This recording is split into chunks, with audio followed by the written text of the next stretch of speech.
What's good, everybody? Welcome back. We're here with my guy Five Star in Vegas. I know you're on the road right now, so I appreciate you taking the time to come tap in with us and give us some free game. Oh, it's Uh, always love. You already know you one of my best homies in the world, man. So, I'm always come on here. I enjoy your group. Shout out to everyone in the chat, man. Y'all hit that like. It's always positive vibes and making money. It's always us versus the machine. yeah, that's how we're gonna get paid, all of us together. So I know we got things to do today, so let's get to it. We got a few college games, gonna talk a few NFL games as well, but let's start with the college. And there is one that goes tonight, if Yep. I'm not mistaken. So we're looking at 119, 120, Utah and Arizona State opened up Utah -3. They're 5.5 point favorite right now. The total also went up 2 points to 47. This is not one. I'm not gonna lie. I didn't get to look at this too much today. What are you looking at between these two? I caught it early. Well, I know the early line you said was three. That probably was preseason, but now it was six when they released it this week. So I got Arizona State +6. I like Arizona State, man. Kenny Dillingham is a pretty good coach. He came over there from Oregon after successful stops at Florida State. Before that, he was the OC over Florida State when they were really good, when they were winning championships and things like that. He's brought a different culture to Arizona State, man. Really good offensive team. They have a quarterback, Levitt, who's really good because originally they were supposed to start the kid that transferred over there from Georgia Tech at quarterback, but it ended up where Levitt held him off, man. And Jeff Sims is the name of the transfer from Georgia Tech. Jeff Sims was supposed to come over there and take over the helm, but Sam Levitt has done a really good job at quarterback. They have one of the most underrated running backs in the whole country, Cam Scatterboo. You're going to hear about Cam Scatterboo in the NFL. Some coach is going to attach to this kid because he's one of those type of players that's a try hard, but also is very talented. Do everything from catch the ball out the backfield, excellent in short yardage situations. He always knows how to, get that 1 yard that they need to convert, whether it's by the goal line or whether it's on a fourth or short. Just an excellent player, man. Really underrated. Has some really surprising speed too for a guy of his size. I just think that Arizona State is going to be fired up for this game. I haven't heard for sure yet, but I think Isaac Wilson is still the quarterback for Utah. I don't think Cam Rising is back yet. He's going for like his eighth year red shirt. After this year, Cam Rising got grandkids right about now, still playing college football. But he's the difference to me in that Utah offense. If you think about it, um, Utah kind of was bad for a little streak before he got there and kind of put them over the top because he was a Texas quarterback, as you know. He's from the Cali area, but his original scholarship was to the University of Texas before transferring to Utah, and he brings the pop that's needed for that offense. Otherwise, you get into Kyle Whitham's offense, it's pretty vanilla. It's mostly running the ball and trying to use the tight ends, and I don't think that's going to be enough in Tempe because Tempe's really explosive, man. They got some explosive backs to go around Scatterboo because Scatterboo kind of plays halfback and fullback. They also have some other really good running backs, really speedy, long wide receivers on the outside, and it's a tough place to play at. It's the party school of the whole world. Arizona State's annually ranked the number one party school in the world, so they're going to be fired up, boozed up out there tonight. And I think that Arizona State gives Utah a great game because they have not had a good history against Utah. Utah used to beat the hell out of them. They blew them out really bad last year, so I think that'll be a motivating factor for the Sun Devils. So I'm on the Sun Devils. I got +6, but I think the +5.5 is good as well. Did get some movement going towards Arizona State. A lot of sharp late money has been coming in on them. So we're not going to be necessarily public on this game, but it's going to be a split, like right down the middle. So I'll still be on Arizona State though with +6.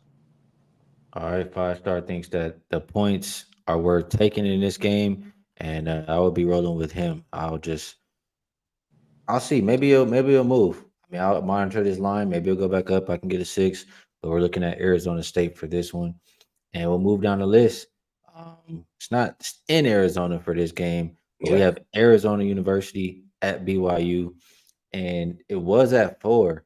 I see it coming down to 3 here now, but you think it's moving in the right direction. You think the dog is live in this game, don't you?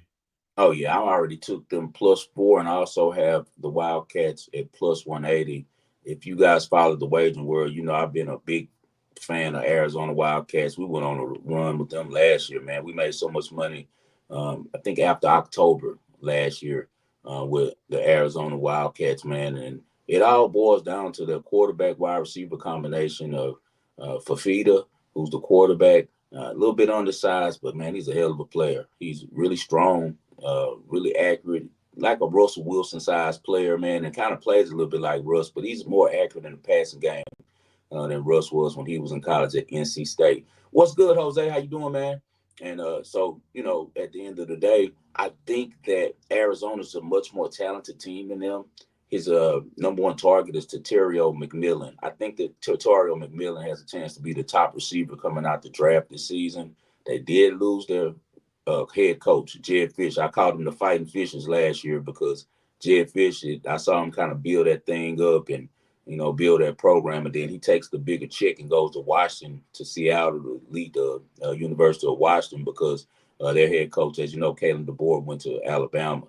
But they still have a really good coach in Brett Brennan, who came over from San Jose State. As you can see now, the San Jose State isn't the type of program that they were last year under Brennan.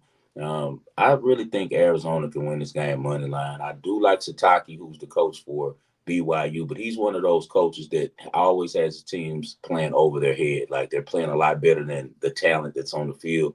And as you saw, Baylor almost came back and won that game. We were talking to Texas during that game, and it's because BYU gets off the fast starts. But at the end of the day, no matter how much a good game plan that Shiitake comes up with, now boils down to the longer you play, the better team's going to look better. So I think Arizona has an extreme advantage on this game. They had a dominating performance against Utah on the road. I think that Arizona's ready to hit a different switch right now and try to contend for the Big 12. So give me Arizona. +4 is what I got, but you guys are good with the +3. And I also played these guys money line. So that's an official play for me as well with the money line at +150. Get you guys some extra money. All right, sounds like 5 star has Arizona trending upwards, trending in the right direction. Thinks that they continue it here tonight with an underdog win at BYU. So good stuff from my guy. 5 star. Couldn't help but notice this comment. Let me scroll back up here. KC, she says 5 star took a little bashing and that man been fired ever since. They had Hey, to let hey, him know. isn't an exact Kanishka. It's how it is. If you've been doing this long enough, you're gonna have your hot streaks and you're gonna have your cold streaks. But the main thing is me and guys like Skee, we don't have to win the day, we gotta win the weeks and the months, man. It's long term, this is investing, it's not get rich quick overnight. So but I appreciate you guys showing me love. 100% said. Well said. We'll move over to the last college game for today, or at least that we're going to talk about today, and that's Texas and Oklahoma. Texas opened as a 15-point favorite. Looks like 14 and a half. There is still a 14, still out there too. And the total has come down to 48 and a half from 51 and a half. If I'm not mistaken, I didn't look at the rankings, but I just thought based off how last week went, Texas should be number one right now, right? Yeah. And I would think, getting that number one spot, they want to put on a good performance and hang on to it. Do you like Texas in this game? Um, and are they number one? Do you know? Texas, I don't know if they're number one. I don't keep up the polls. I have too much, going on with just every day us watching the game. So I don't really watch the polls. That's more for people to talk about. We'll see who's number one at the end of the year when we get to the playoffs. We're gonna have 12 teams this year, so it's a different type of ball game than in the past. The rankings, excuse me, doesn't really matter as much this season because it's kind of like the college basketball tournament. It's gonna be more than a couple teams. Just 12 guys, 12 different teams that have a chance to do this. I'm all on Texas on this game. I got blessed even more. I was on it with Arch Manning as quarterback, and I'm really feeling good about it. Quinn Ewers coming back because Quinn Ewers is a baller. He Yeah. makes that offense a little bit better than Arch. Arch is good, but he has a little bit more to learn with the offense. It doesn't open up as wide as when you was there. You was in full control of that playbook. Him and Sark are on such a good field for each other right now, man. And when he comes in, they can score on anybody. Whereas an Arch is a better runner than Quinn Ewers is, but he isn't nearly the passer yet as Quinn Ewers. He throws the same type of deep ball, but he just can't read defense as well. This is going to be a really good spot for us because Texas is pissed. They finally have the advantage on Oklahoma. They really had it last year, but they came in this game sleepwalking, and they thought that they were just going to beat Oklahoma. And Dylan Gabriel, who's now with Oregon, had a hell of a game. And I believe, if I'm not mistaken, no, that was 2 years ago when Caleb Williams came in. That was 2 years ago. He came in 2 or 3 years ago. He came in and replaced Spencer Rattler. Now both of those guys are starting quarterbacks in the NFL this coming week. But that's how Caleb Williams' whole story began, was in the Red River. It used to be the shootout. I think they call it the Red River Rivalry or something like that. You know, you got to be politically correct on everything. Now you get canceled. So uh, in that game, he kind of became a star. But Oklahoma has pretty much dominated this matchup. Man, they're 5-1, 7-3 in the last 10, 5-1 in the last 6. And last year, as I said, it was a big upset. Everyone thought the Texans was going to roll them, and they ended up winning 34-30 money line. I think that Steve Sarkisian will be really upset this week, and I think he's going to try to really punish Oklahoma. I think that all of his boosters and all of his NIL guys are betting Texas this week -14, and we're going to ride with them as well. That's a number that they're putting out there for people who are novice bettors who are going to say, oh, Oklahoma, big name, Texas. No way they're going to cover 14 points. But you and I have watched both these teams this year, and it's really no comparison between them. It's a clear advantage on the Texas side. Texas, I believe, is the #1 team in the country, whether it's by the polls or not, but by what they've shown on the field.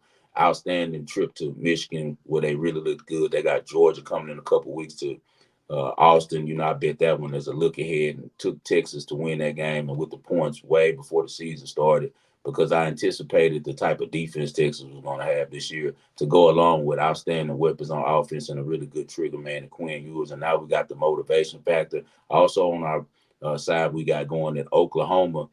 Their top 5 wide receivers are out.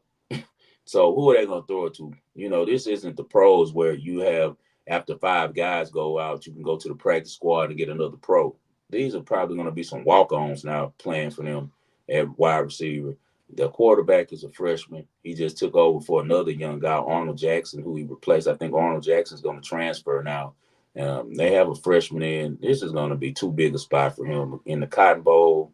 It's going to be a really hype. You know, Texas State Fair is always there during the time of this game. So, no, I didn't say they was at home. I said they No, was at I got it. I home. got it. I got it in Yeah, the banner. yeah, That's yeah, yeah. my Okay, bad. okay, got you. Yeah, yeah. No, it's just an at, meaning that Oklahoma's wearing their dark jerseys. That's all. The games every year, it's in Cotton Bowl, and a couple years they had the Jerry's World for a little bit, but now they're back. I guess Jerry Jones was taxing them too much, so they moved back to the old Cotton Bowl by the Texas State Fair. I went several times. If you guys are in Texas or in the Dallas area, you should really go check out that game in the State Fair. So great time, great time. Take your kids out, man. It's a really good environment. But I love Texas in this spot, guys. We're going to lay the 14, and you know I'm usually a dog guy. So if you know I'm laying the 14, I must really see something because I enjoy betting dogs. I like it. Texas should be able to run it up on them, and that low total. I mean, Oklahoma's probably gonna struggle to score. It makes sense that it's coming down because, like you said, they're missing their top receivers. So I We like saw them everything I against heard. Auburn. Remember, we had Oklahoma. We Yeah. won by luck. It was that if it wasn't for the greatness of Hugh Freeze throwing that stupid interception, you know, they didn't even have to throw the ball. I'm glad they did, though. They threw the ball. We ended up getting the interception for Oklahoma. They're still gonna put a little good defense out there because you know Brett Venables, who's their head coach, is a really good defensive coordinator. He was at Clemson before he came to Oklahoma, and he's good at turning people over. But I just don't have enough, man, to mess with Texas. Texas, this is their year, bro. I like it. Good stuff from Five Star on college football. Now let's move over a little bit to the pros. And I did talk about one of these games, and we'll start with that game. I talked to Ravino about it just now, and I have a feeling you guys are on the same side. So, Colts at Titans, like I said to him, this was one of the games that I just kind of like threw out. Like I didn't even want to look at it too much. But I Right. heard him. The Colts are pretty banged up, right? Running back banged up, Pittman banged up, quarterback banged up. Is it finally Will Levis time? Oh man, I hate Mayo boy. He has the worst. commercial in the history of any quarterback having a sponsorship with that Mayo junk. Man, what the hell is he doing on there? And then at the end, he's doing a split on top of the Mayo with Oh. all his junk hanging out. I'm like, bro, what are you doing? You gonna pee pop? What are you about to do? You about to twerk? What are you doing, man? So Will Levis is a weird guy, man. He was weird when they drafted him. I was never high on him at Kentucky. I felt like he was just like the kid on have you ever seen the movie first what is it, Draft Day? You saw that before? It Well, sounds familiar. Kevin Yeah, Costner's like yeah. pretending to be a GM for the Cleveland Browns, and he's about to lose his job, and he passes on the quarterback because he finds out he's an asshole, and that no one likes him in his locker room, and that's Will Levis. When I researched all the stuff about him coming out the draft, I was not high on him. He has a really good arm. He's cocky, but he's cocky, and it's not because he's athletically arrogant. What it is he's so dumb. Like in between his ears, he's so stupid. He doesn't even think he's just a crash dummy. You see how he plays. That's why I don't know how long he's going to stay out there. Really, as a Titans back on this game, I really hope they allow a veteran to start the game for them. We'll see though. He ended up coming in late in the was that Sunday night? No, Monday night game and against Miami, and he did a really good job, and that's why that game went like it did. So hopefully he starts. I don't know yet if Levis is going to start or not, but I do like the Titans coach. I like Lil Callahan. He's another nepotism, another family member that's in the NFL. They tend to do that at positions all around the league where they pass down these jobs to their kids and their nephews and stuff like this. And some of them are good, but most of them suck. But this guy happens to be one of the ones that actually can coach. His dad, Bill Callahan, was the coach of the Raiders when they went to the Super Bowl and lost to the Bucs. And he's been an offensive lineman around the league for a long time. And he gave his son some really good skills, man. His son is a good coach. And if you notice, the Titans always come out as a good bet in the first half, and that's all coaching. He always has those guys ready to play early. I like Tony Pollard and what they do with him and how they use him. I like Tajay Spears. I like their receiving core too. They got some really good receivers on the outside. My guy Nook, I don't know if he's playing or not. I think that Hopkins is out this week. He's injured, or he might have been just resting while he didn't practice because he's a veteran and kind of does what he wants to do. So he might play still. But regardless of what, the Colts are all beat up. Indianapolis is that they don't have a running game. So this is going to be a Flacco game. So can Flacco put them on his shoulders and win the game? I'm not betting on Flacco to do that at age 48. So, I think that the Titans are coming off of a bias. They had a lot of time to rest up. They got a really good defense. Their defense is really unheralded, but they're really good, especially getting pressure on the quarterback. And I think that's going to be the problem for Flacco because he has no one to hand the ball to. Like their running backs are all hurt for the Colts. They have no running game, and I just don't see a path to victory for them. So much as it pains me, everything for me on this game says take the Titans coming off the bye weekend with a better coach in Callahan. So we're gonna be on Tennessee on this one minus 2.5. Well, I can definitely understand it. I don't know that sometimes my fingers have a hard time pushing that confirm with Will Levis, but we'll see. We'll see if I can get there. Good stuff from you on that game. Um, two more games or a couple more games we want to talk about. I think next up we'll go Cardinals and Packers, and this one opened. I think it opened around 5 or 5.5, and right now I see a 6, and I see a 5, and I see a 5.5. So make sure you line shop depending on what you like. Total did come down 2.5 points to 47. Um, First thing that comes to my mind when I see this game is Jordan Love should have his way with this Cardinals secondary. Yeah. Um, is that how you view it? And do you think the Packers are rightfully favored at the -5? Yeah, they had a pretty good number. You got Kyler Murray. He's one of my favorite quarterbacks. I was screaming about Kyler Murray when they're giving up on him because he's the best quarterback to ever play Texas high school football, and that's a lot to say. So I've always been a fan of Kyler Murray. The problem he's going to have in this one is we expect ugly weather in Green Bay.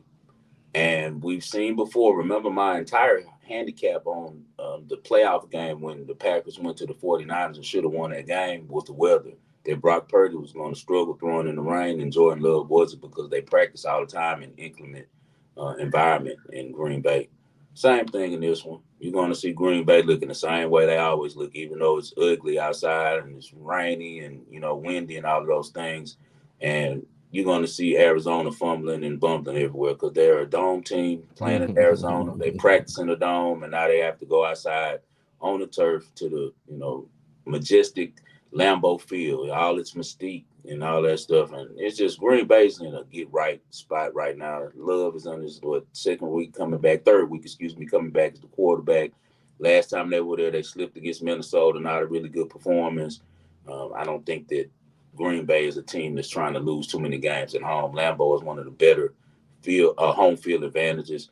Green Bay 7-3 against the spread in the last 10, 7-3 straight up. All signs point to Green Bay or pass for me on this one. So I'll definitely be on the Packers -5. You already know I'm a huge Jordan Love guy. Been screaming from the top of the mountain about him forever. And the main thing why I like Jordan Love so much is who's attached to his coach. He has the perfect coach for what he does. A lot of the success at Green Bay should be attested to Matt LaFleur. Matt LaFleur is the best young coach in the game, in my opinion. I just love what he does schematically. I think that he draws up some plays that makes it real easy for his quarterbacks to be successful. And he also knows how to get easy looks for the quarterback down the field without them just being dink and dunk plays. You see guys breaking wide open at 15 yards and stuff. So that's takes a real play caller to do that, and he does it on a regular basis. I just think that it's a coaching mismatch right here, and also Arizona's just catching Green Bay at the wrong time. Green Bay needs to pile up victory. They're trying to make sure that they get into the dance. They have to keep up with Minnesota. They have to keep up with Detroit. Arizona's flying high. They just upset San Francisco on a miracle. So expect a letdown this week. I'll be on Green Bay -5. This one sounds really good to me. I like this play. And I could get to the window with this as well. So good stuff on Green Bay and Arizona. All right, last up here, we have Cincinnati and New York. And we did see some movement on this game. Cincinnati opened as a 5-point favorite. They're now 3.5-point favorites. And total did go up a half a point to, I don't know why it says 52. That must have been a mistake from me. So it went up to 47. Mm-hmm. See if I can fix that. But what I'll say about this is I don't think the Bengals are good. Um, I don't think the defense is that good. And it seemed like the Giants maybe found something out on offense. They didn't even have neighbors, and they were moving the ball pretty easily in that last game. Now, seeing if he can get cleared from concussion protocol, getting him back in the mix along with that momentum from last game, I would think the Giants can come in and cover the 3.5, if not beat the Bengals outright. Is that how you're viewing this game? Yeah, the Giants are underrated. They've quietly put together a good team. They're the same Giants team we've seen over the years, and it's always from the Mara family, the same formula that they use. They're going to get a 6'5", strong quarterback that can make throws. They're going to get some really talented receivers on the outside who like to stretch the field vertical, and they're going to get some tough running backs to run between the tackles, and they're going to put defense first. They always put their money into the defensive line first. Neighbors being out doesn't matter. He was out last week too.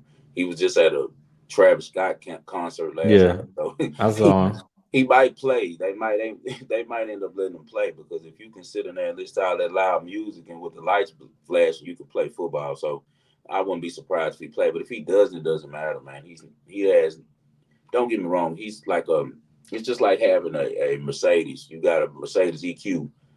Do you care if it's on Ford Giados or do you care if it's brand new? It's still a brand new Mercedes EQ. So if you put it on the Ford Giados, yeah, it look a little better, but is it going to change the way it drives? No, that's the same way it is with neighbors. He's just an extra piece that's a shiny piece that they can use, man. He's not worth of any points. If he was, we would see this line of 6, so the books see this the same way that I do. Traders, they don't base stuff on fantasy like you guys do. You guys base stuff on fantasy football and who can score a lot of points on fantasy, but that's not real football. It doesn't at the end of the day have anything to do with wins or losses. And obviously the books feel that Neighbors has nothing to do with the Giants' success as far as wins and losses. He'll make a couple flash plays, but without him or with him, the same results are most likely going to happen. The Giants are now they're number one in sacks per game. They're averaging 4.4 sacks per game. That's trouble.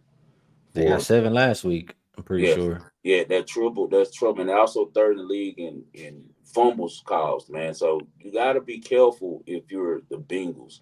The Bengals just so I feel like in one of those ruts. You have good teams who don't have good seasons, and it happens sometimes. And I think that the biggest mistake for them, and it's probably I'm sure that their coach is really upset about it because I'm sure he did not want to let go of Joe Mixon. But man, Joe Mixon brought that toughness to that team. He's the one that made it where Cincinnati was able to line up with teams and win 20, 24 games, win 17, 13 games because he's going to get the tough yards running. He's a great pass blocker as well, and he also can get balls out of the backfield when Burrow gets under pressure. He can kind of dump it to him, and he could turn it into something. They have nothing going like that right now in their backfield. As I said before, Zach Moss is just a journeyman. He's just a regular running back. He's nothing special. And the one kid who can be special for them is banged up, the kid Chase Brown out of Illinois that they have. So, and even then, he's undersized. He's more of a scat back. He's not, an every down running back. Giants are kind of a similar situation because when you think about it, um, Devin Singletary is a scat back too in size. But the thing about Singletary is he's actually played some games as the lead guy. So with him being used to getting a lot of carries like with the Texans last year, and he did pretty well, I think that he'll be okay for them. The main thing is Daniel Jones. Daniel Jones has not been turning the ball over. If you look back at the losses that the Giants have, they don't look as bad as they were looking at first, right? They look a lot better when you think about it. They lost the first game to the Vikings. They lost to the Commanders, and they held the Commanders to only 21 points. They're the only team that has done that. They've been really good defensively. They held the Cowboys to 20 points, another good offense. So I think that the Giants kind of hit their stride last week with that victory at Seattle. That was not an upset. Remember, I text you before the game. Giants money line first half. Giants money line for the game. I'm a big believer in Brian Daboll. Brian Daboll is a really good coach. He's really solid. He always comes out with a really good game plan. And Cincinnati is playing a style of football that's not going to be successful. It's just chunking it. They have to put up points every game to win. Their defense is giving up 30s every week. And I think that what Dayball does is play ball control, keeps the Cincinnati defense on the field, makes it where now the Bengals offense is hurried and rushed and like feeling like they're not getting a lot of time because if they go 3 and out a couple times now and they don't get the ball back for most of the half, now they're frustrated and they're kind of rushing. And I think that's what's going to happen. So I'm going to go with the Giants. I was able to get four. Shout out to four for like maybe 20 minutes. And as soon as I bet it, it went right back down. It's back down to 3.5 now. But I caught a Giants +4. I don't know if they money line because it could be close at the end, and Burrow ends up getting them in field goal range. And we know that McPherson's not going to miss 2 game winners in a row. He's a really good kicker. He just had a bad snap last week, and we benefited from him because we had the Ravens money line. But I think if it came down to that again, he'd probably be able to make that kick. So I'll take those points and sit on the points. We're going to take the 4 points with the Giants. Another game that might be sloppy. It might be some rain. It's forecasted for some rain. Supposed to be a little bit remnants of the hurricane moving up the East Coast. So if we get a rainy game, I really like the Giants because how are you going to move the ball if you're Cincinnati and it becomes a situation where you got to throw it, a lot. So we'll see, but I definitely will be on the Giants plus the points. I'm looking that way too. That sounds good to me. And man, I'm slow doing my football work this week, but I'm gonna get to shoring up some things today. But a lot of what you said, I agree with, and I know we're in a little bit of a time crunch, so I think we did a pretty good job. We touched 3 college football, we touched 3 NFL, and then we'll move it on over to best bets before or best bet or recap, however you want to do. But before Okay, that, if you have anything you would like to promote, feel free to let the people know, and then just drop your recap or best bet. okay, sure. So if you guys want to, follow me, of course, it's at 5 Star in Vegas, spell out the five. I don't let a lot of people in the private group, but if you interested, please DM me and we'll talk, and I'll speak to you and we'll figure out whether you fit or if it's the right type of group for you. Also, you can always see the show to get the free plays on Wednesdays and Fridays. That's the Wagering World, the Wagering World, and we're on anywhere. You can really Google it if you want to watch it on YouTube and see the video. We're on Wednesdays and Fridays. If you want to just catch it anywhere else and just listen to the show, the audio is on iHeart, it's on Anywhere the audio boom is, literally anywhere. Apple Podcasts, it's on Spotify. We're everywhere, so you'll be able to find the show. It's The Wagering World. As far as in the recap, I'm going to go with Arizona State tonight +6, Arizona +4 on the weekend, Texas -14. We're going with the Titans -2.5 and money line. Let's split that one. And then we're going to also rock with the Packers at home -5. And lastly, we said the Giants on us with that Sunday night football +4. If you can, notch that 3.5 up to 4, I suggest so, because 4 is a key number whether people realize it or not. So everything that I gave out today, you can count them against me. Let's try to keep winning. All right, and you've been red hot, like they said earlier. Everybody's been loving it. You've been putting money in everybody's pocket, so we appreciate you for that. Appreciate you taking the time to continue to share knowledge, even when you on the road. So Yes, sir. Road trip, baby. we'll be back doing this again next week. Like you said, follow him at 5 Star in Vegas. And you can catch a show, The Wagering World, as well. So appreciate you guys in the chat. My I don't have a oh, I forgot about mine. I don't have a bet that I've placed yet, but I'll tell you. I like the Green Bay. I like the Giants. Looking at the Chargers this week in NFL. I'm pretty sure I'm gonna get there with the under on the Dodgers game tonight. That's what's on my short list for right now, and I'm looking at Pittsburgh too this weekend. So Do your that's boys what do it tonight, man? Do you guys get it done tonight? That was a big I. win to stay, to keep up getting eliminated in San Diego. I'm not betting aside. Who who I'm who not. on the mound for you guys tonight? Yeah. It's the two Japanese pitchers. I don't know why I'm blanking out. It's Oh, you Darvish. talking about Yamamoto for you, Yeah, and, Yamamoto. and what's my boy name for Darvish. I'm riding with Darvish. I'm riding with you, Darvish, man. I'm not lying. I didn't know who was starting. I had to, Yeah. we got so much football stuff going on. I was at the radio station. I had to do ESPN 97.5 this morning, so I was at the radio station. And them dudes kept me up last night. I don't know how some of these guys do this, bro. They stayed up all night with me drinking last night till about 2 o'clock. I'm on the Migos. I'm out of there. And they was at the radio station at 5 a.m. I had to get there at 8 and then show up to like 9:30. So I don't know how some of these dudes do it with their drinking stuff, man. But I know you're a vet on the Yeah, you Casamigos. looking at one. You Yeah, looking at one. you're a tequila man. Yeah, but yeah. So I didn't really look at the baseball, man. But remember before we got on the air, I told you I'm in agreement with you on the Chargers. Yeah. So stuff to look at. Like we said, appreciate you guys for tapping in. And until next week, best of luck on all your action. Peace.